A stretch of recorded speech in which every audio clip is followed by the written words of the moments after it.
Arting! Hello, welcome back to Arting Tips. Today we are sewing a button. I'm going to show you 2 ways to do this. On the first example, I'm going to be using embroidery thread, which is this thick one, and I'm going to use a long piece of thread with a knot in one of the ends. Start by holding the fabric and the button in place. You're going to do this by putting them between your finger and your thumb. Stick the needle from the back of the fabric coming through one of the holes on your button. Make sure to pull all the thread through the hole until the knot sticks to the back of your fabric. Once you do this, you're going to cross to the hole in front of it and you're going to stick your needle from the front to the back. And you will have to do this stitch 3 times. You go up from one buttonhole and then you go down on the one in front of it. Once I complete 3 stitches, I'm going to do the same thing using the other 2 buttonholes to make a cross over the stitches that I just did.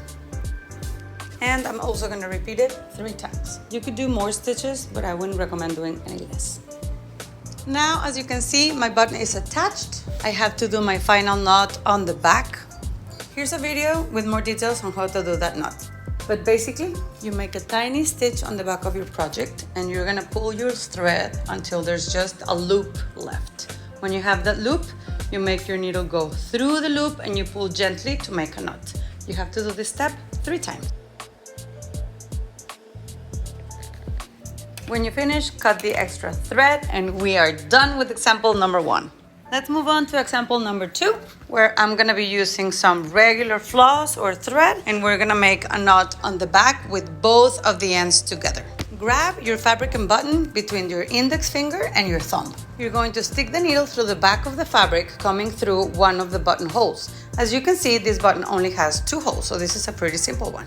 We're gonna go across to the opposite hole and we're gonna make the needle go back. In this button that is gonna have one single line holding it, I would do this stitch 5 or 6 times.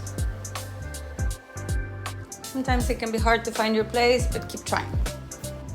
Once you finish at least 5 stitches, we're gonna make the knot in the back. Make a tiny stitch, make your thread go all the way through until you have a tiny loop, make the needle go through the loop and pull gently to make a knot, and do this knot 2 more times to complete 3.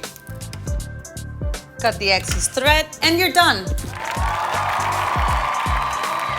Before you go, don't forget to like and subscribe. Ciao.